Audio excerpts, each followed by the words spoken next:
Salut, les fonctions boxTraceByChannel et multiboxTraceByChannel vont nous permettre de tracer dans notre univers 3D une box. Donc ça va être un cube tout simplement qui va partir d'un point A qui va aller jusqu'à un point B. Et ce que vont faire ces deux fonctions, c'est vérifier le long de ce tracé si on entre en contact avec des acteurs. La première fonction va gérer uniquement la première collision et nous retourner les informations. La fonction multibox va nous retourner toutes les collisions qu'il y aura le long de ce tracé. On va regarder tout de suite comment ça fonctionne, mais avant ça, je vous montre l'aperçu en jeu de ce que ça nous donne. Nous avons ici un acteur qui exécute cette fonction à chaque image par seconde. On a en mode débugage de la fonction, ce qui nous permet de voir visuellement donc le tracé en jeu. On voit que le tracé donc est bien cubique, il part, il est rouge tant qu'il n'y a pas de collision. Dès qu'il y a une collision, il y a un changement de couleur du tracé qui passe à vert.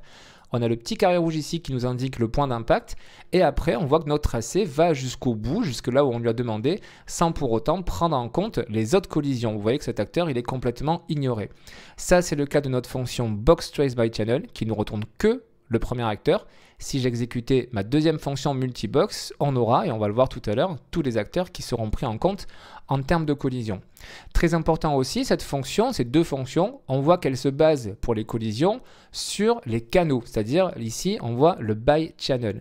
Effectivement, en termes de collision, il y a quelque chose de très important qu'il faut comprendre. Voyez les canaux un petit peu comme les fréquences qui vont relier votre télécommande avec votre drone ou qui vont relier les talkie-walkie. C'est-à-dire qu'on est dans un univers 3D et on va se connecter à un moment sur une fréquence et on va dire sur cette fréquence qu'est-ce qui se passe. Et bien là, ça va être exactement ça. Quand dans notre fonction, on vient sélectionner ici le canal du tracé, on va choisir tout simplement la fréquence sur laquelle on va faire notre vérification. On en a deux par défaut, Visibility, Caméra. On va garder le Visibility, on pourrait prendre l'autre, il n'y a pas de souci. Et quand on va venir donc sur notre niveau, on va voir maintenant l'impact que ça va avoir en jeu. On a notre tracé et à chaque fois que ça va croiser un acteur, ça va venir vérifier le type de collision qu'il a, comment est-ce que c'est configuré. Ce que je vais vous montrer ici, c'est valable pour n'importe quel type d'acteur, c'est-à-dire des static mesh posés sur le niveau, des static mesh que vous avez ici, que vous allez pouvoir en double-cliquant éditer via l'éditeur de static mesh les collisions, et c'est valable également pour les blueprints, où vous voyez que dans la colonne de gauche, en sélectionnant un composant, en dépliant la colonne de droite, on va avoir ici la gestion des collisions. Donc ce que je vais vous montrer ici sur cet acteur, il faut le gérer sur tous les acteurs de votre jeu, donc tous les blueprints et tous les static mesh. Donc là, ce cube, en termes de collision, colonne de droite, je vais donc jusqu'à collision. Et ce qui m'intéresse ici, c'est le collision preset. On va déplier cette information, on va le passer en custom, comme ça on va pouvoir jouer sur toutes nos valeurs. Premier paramètre très important, ça va être ici, le collision enabled, qui va nous permettre de choisir sur quel type de collision on active sur ce mesh. On en a deux, le query, le physics, et on peut activer les deux si on choisit le dernier élément de la liste. Les collisions physiques, ça va être des collisions de type j'ai cet acteur qui rentre dans l'autre, il y a une collision, je la gère. Nous, c'est pas ce qui nous intéresse dans le cadre du tuto. Ce qui va nous intéresser, c'est le type query, c'est-à-dire qu'on n'a pas réellement de collision physique entre deux acteurs. Par contre, on a justement nos tracés qui sont faits et c'est le long de ces tracés qu'on veut vérifier s'il y a collision ou pas. Donc ce sont les types query qui nous intéressent, soit vous laissez query, soit vous mettez collision enabled pour gérer les deux types de collisions. Donc ça c'est la première étape et la deuxième ça va être ici, les collisions responses, donc les réponses entre guillemets de collision pour traduire mot à mot. Nous avons comme je vous le disais deux types de collisions, les objets. Les réponses ici sur les objets, pour traduire mot à mot, ça va concerner uniquement les collisions physiques. On s'en moque, c'est pas l'objet du tuto. Par contre, nous, ce qui nous intéresse, c'est ça, les trace responses. Et on va retrouver les canaux ici, visibility et caméra, que l'on retrouve quand on déplie cette liste-là. Rappelez-vous, hein, c'est l'équivalent d'une fréquence, on va dire, entre une télécommande et un drone.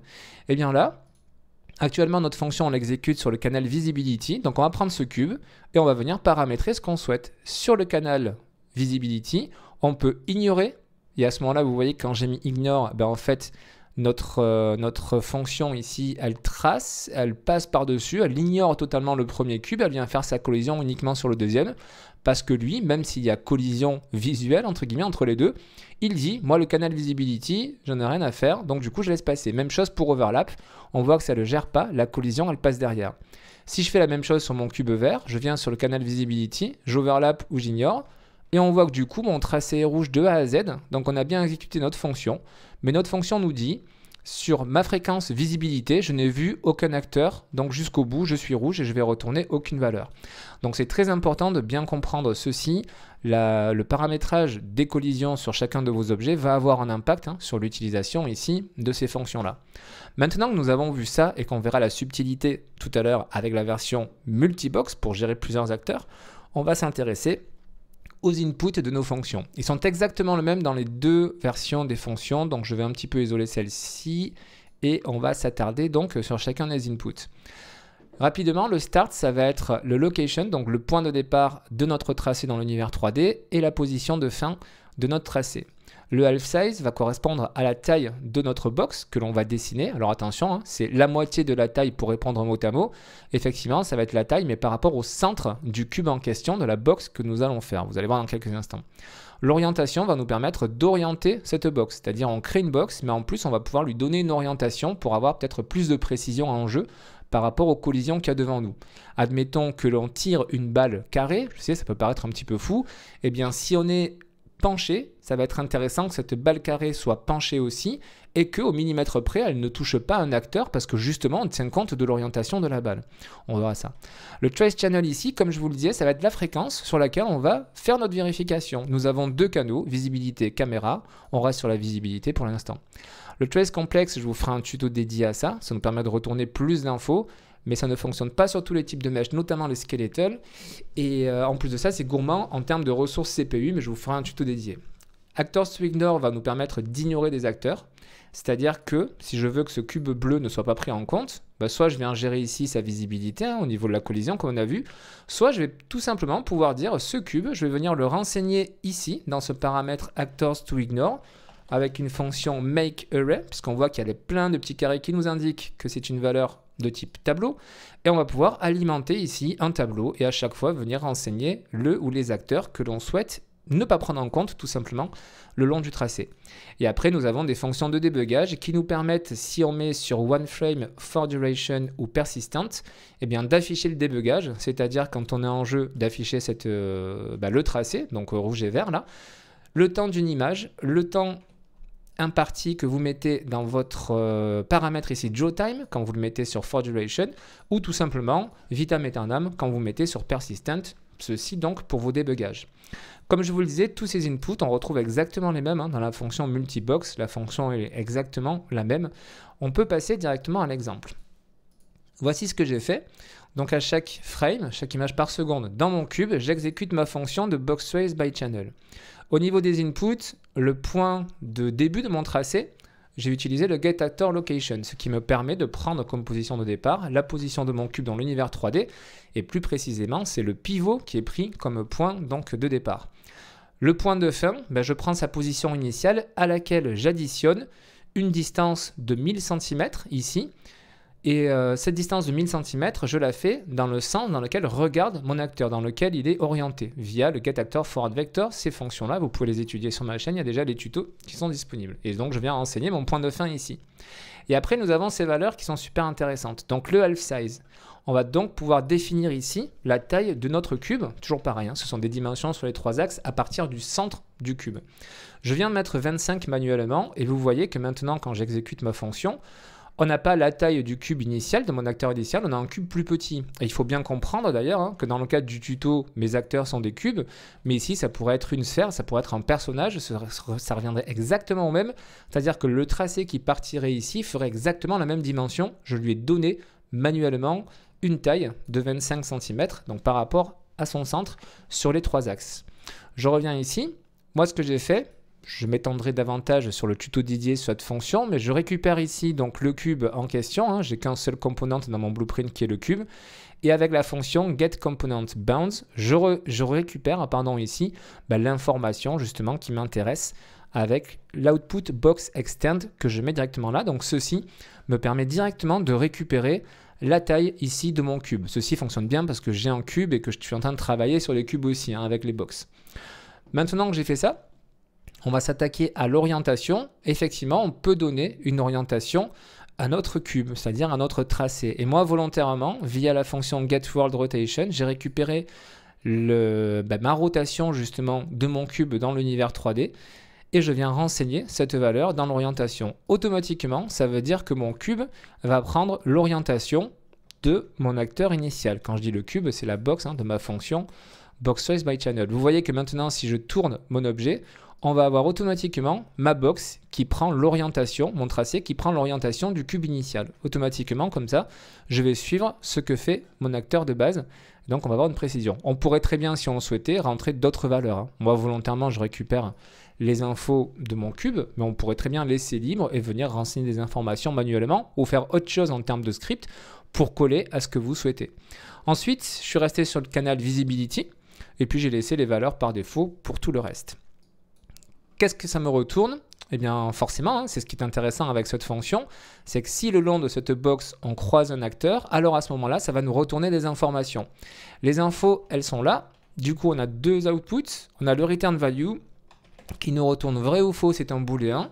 Donc, vrai, à ce moment-là, ça veut dire qu'il y a eu une collision et on pourra faire quelque chose. Faux, il n'y a pas eu de collision. Soit on fait quelque chose, soit on fait rien, peu importe. Et on a le deuxième output qui est ici, et qui est équivalent à chaque fois que vous allez avoir une collision, que ce soit via des fonctions de trace ou via une collision entre un acteur qui va rentrer en collision avec un autre. Vous aurez toujours le out-it ici, qui se présente sous forme de structure. C'est-à-dire que cette structure, elle va regrouper tout un tas de données liées à la collision.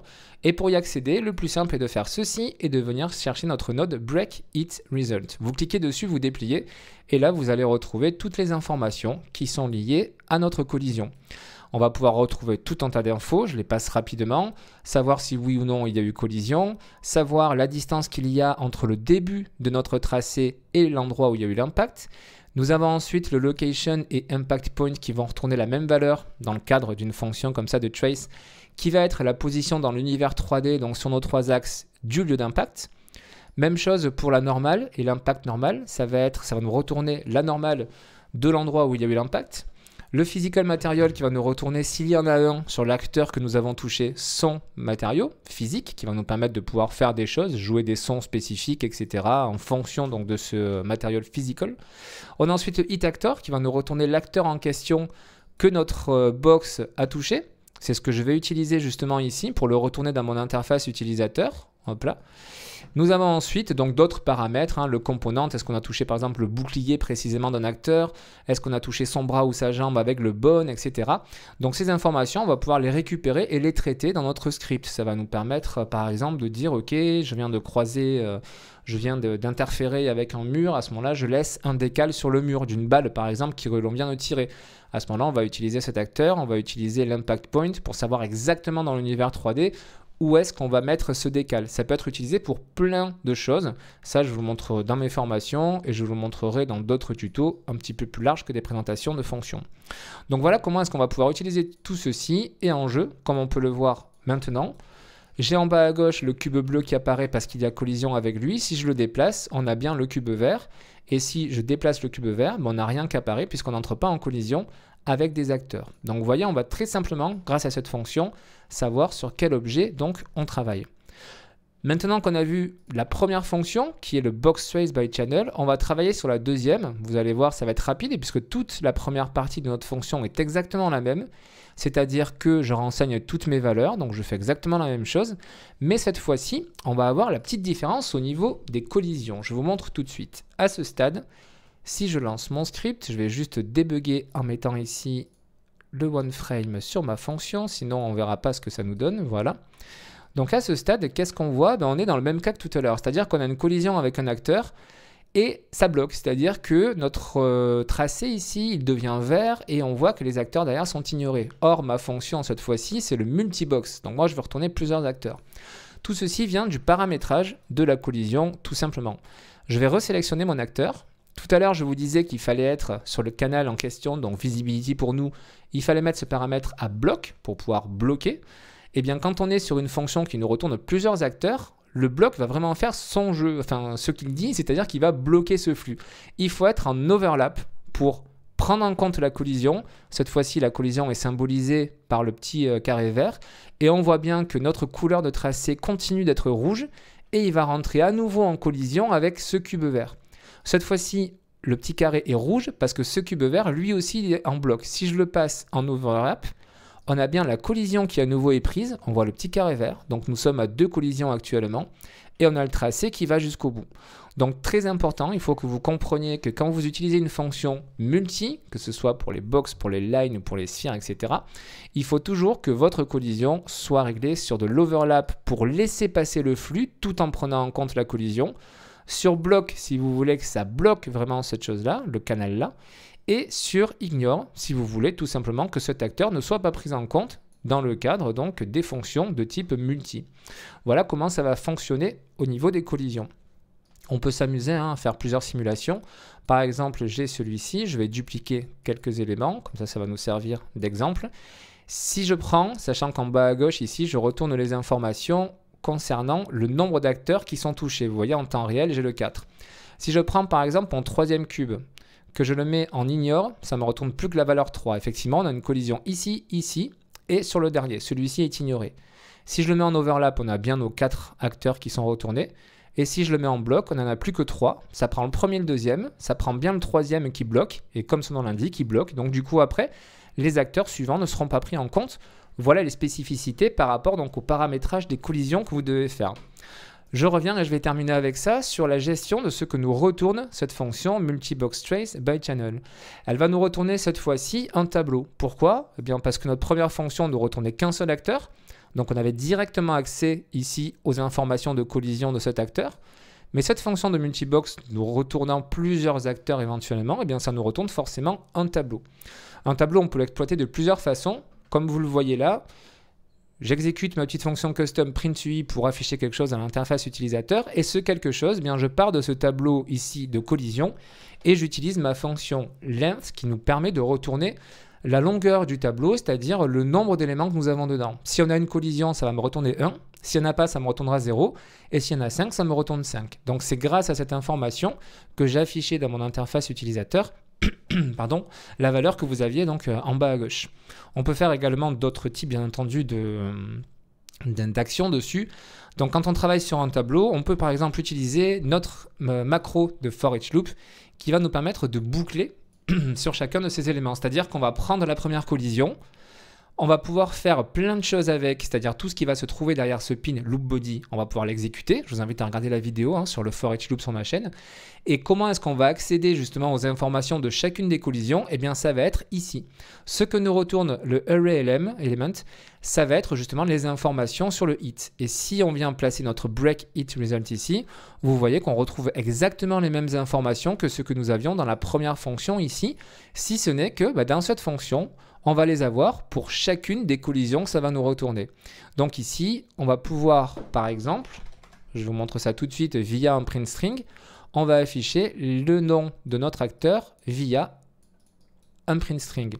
Ce qui veut dire que si je touche 5 acteurs, eh bien on va avoir le nom de ces 5 acteurs. Ça va venir ici, ça va récupérer donc le premier acteur, ça va récupérer ici donc son nom et l'afficher. Puis tout de suite après, ça va passer à l'enregistrement suivant, donc à la collision suivante. Ça va venir récupérer à nouveau toutes les informations, prendre l'acteur que nous avons touché et retourner son nom et ainsi de suite.